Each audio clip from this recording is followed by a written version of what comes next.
السلام علیکم ورحمۃ اللہ وبرکاتہ۔ پیارے دوستو، آج کے اس وقت میں ہر انسان کسی نہ کسی پریشانی میں مبتلا ہے۔ ہر انسان سکون چاہتا ہے، وہ چاہتا ہے کہ اللہ پاک اس کی زندگی سے تمام پریشانیوں کو دور فرما دے۔ یاد رکھیے دوستو، قرآن مجید ایسی بابرکت کتاب ہے کہ جس کا دیکھنا، پڑھنا، سننا سب عبادت ہے۔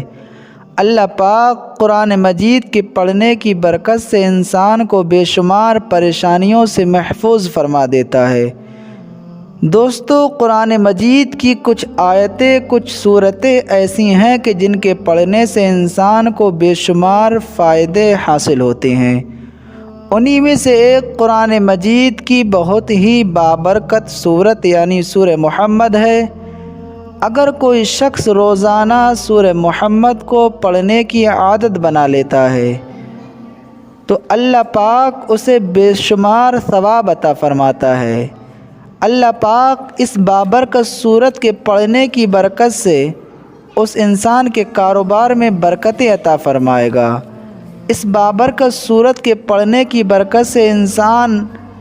کافی پریشانیوں سے محفوظ ہو جاتا ہے۔ دوستو، اگر کوئی شخص اپنے کسی دشمن سے جان جانے کا خوف کھاتا ہو یا کسی اور چیز کے نقصان پہنچنے کا خوف کھاتا ہو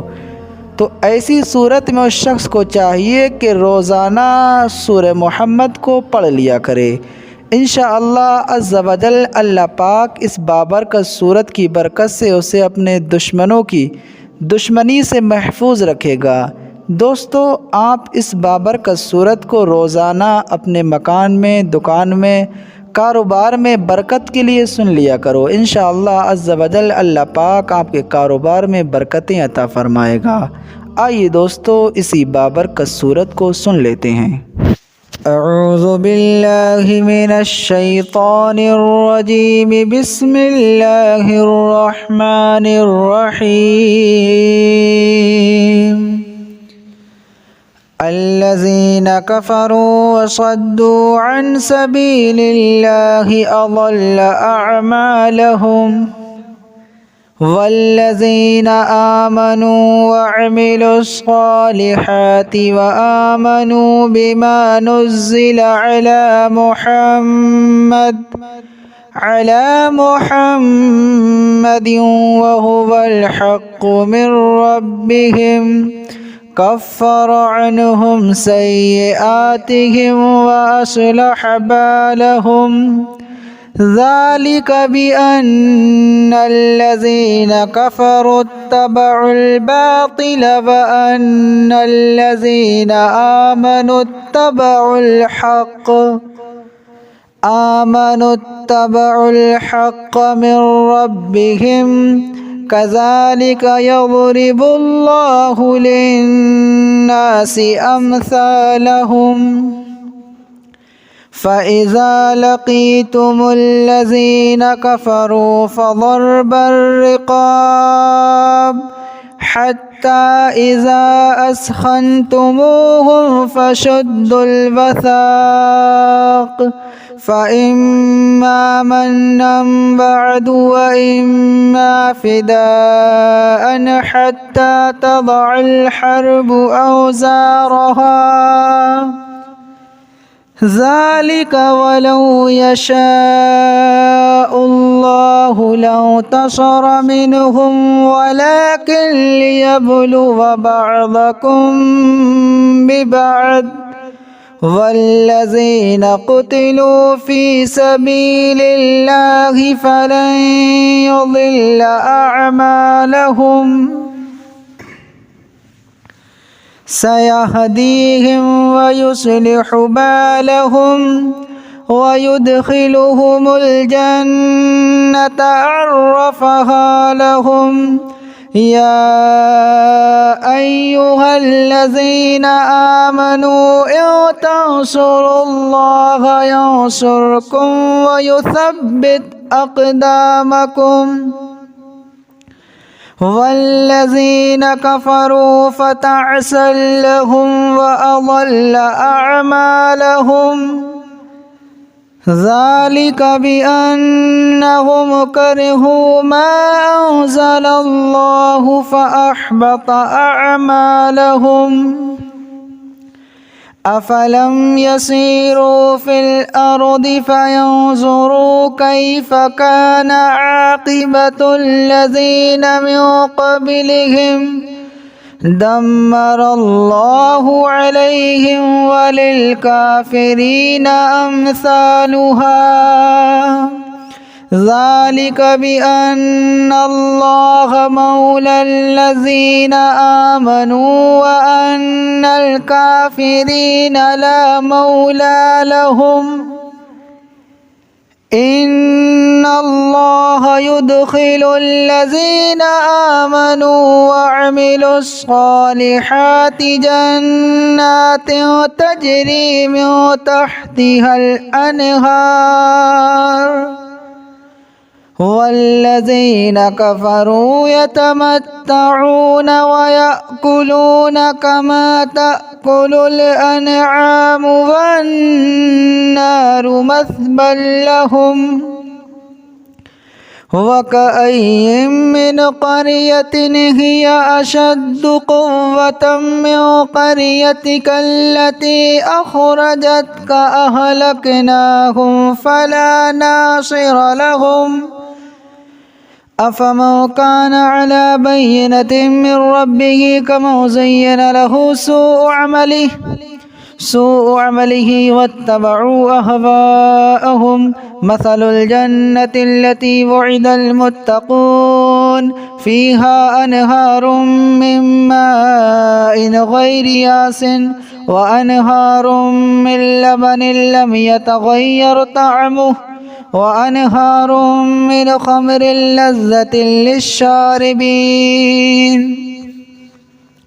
وأنهار من عسل مصفى ولهم فيها من كل الثمرات ومغفرة من ربهم كمن هو خالد في النار وسقوا ماء حميما فقطع أمعاءهم ومنهم من يستمع إليك حتى إذا خرجوا من عندك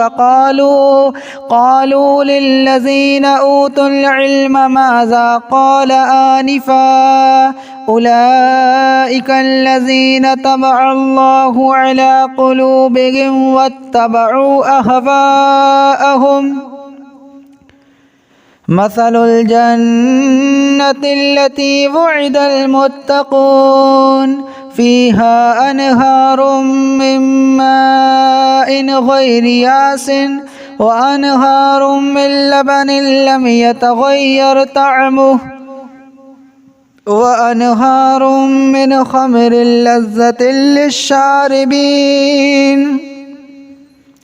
وأنهار من عسل مصفى ولهم فيها أنهار من ماء غير ياس وأنهار من لبن لم يتغير طعمه وأنهار من خمر لذة للشاربين وأنهار من عسل مصفى ولهم فيها من كل الثمرات ومغفرة من ربهم كمن هو خالد في النار وسقوا ماء حميما فقطع أمعاءهم ومنهم من يستمع إليك حتى إذا خرجوا من عندك قالوا للذين أوتوا العلم ماذا قال آنفا أولئك الذين طبع الله على قلوبهم واتبعوا أهواءهم والذين اهتدوا زادهم هدى وآتاهم تقواهم فهل ينظرون إلا الساعة أن تأتيهم بغتة فقد جاء أشراطها فأنى لهم إذا جاءتهم ذكراهم فاعلم أنه لا إله إلا الله واستغفر لذنبك وللمؤمنين والمؤمنات والله يعلم متقلبكم ومثواكم. ويقول الذين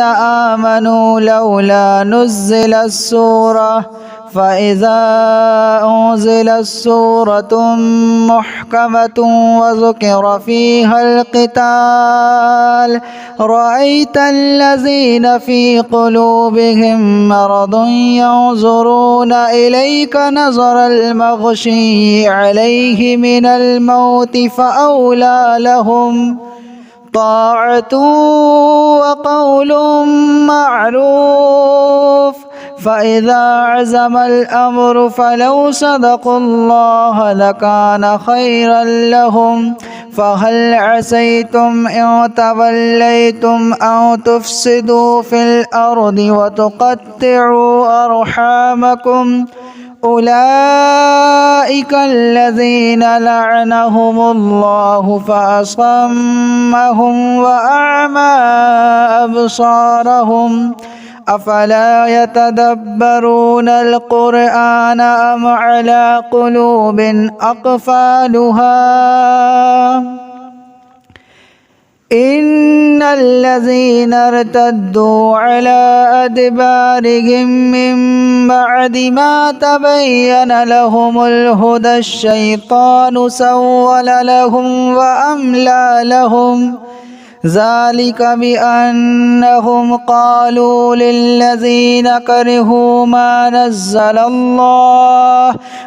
نزل الله سنطيعكم في بعض الأمر والله يعلم إسرارهم فكيف إذا توفتهم الملائكة يضربون وجوههم وأدبارهم ذلك بأنهم اتبعوا ما أسخط الله وكرهوا رضوانه فأحبط أعمالهم. أم حسب الذين في قلوبهم مرض أن لن يخرج الله أضغانهم ولو نشاء لأريناكهم فلعرفتهم بسيماهم ولتعرفنهم في لحن القول والله يعلم أعمالكم. ولنبلونكم حتى نعلم المجاهدين منكم والصابرين ونبلو أخباركم إن الذين كفروا وصدوا عن سبيل الله وشاقوا الرسول من بعد ما تبين لهم الهدى لن يضروا الله شيئا وسيحبط أعمالهم. يا أيها الذين آمنوا أطيعوا الله وأطيعوا الرسول ولا تبطلوا أعمالكم إن الذين كفروا وصدوا عن سبيل الله ثم ماتوا وهم كفار فلن يغفر الله لهم. فلا تهنوا وتدعوا إلى السلم وأنتم الأعلون والله معكم ولن يترككم أعمالكم إنما الحياة الدنيا لعب ولهو وإن تؤمنوا وتتقوا يؤتكم أجوركم ولا يسألكم أموالكم إن يسألكموها فيحفكم تبخلوا ويخرج أضغانكم ها أنتم هؤلاء تدعون لتنفقوا في سبيل الله فمنكم من يبخل ومن يبخل فإنما يبخل عن نفسه والله الغني وأنتم الفقراء وإن تتولوا يستبدل قوما غيركم ثم لا يكونوا أمثالكم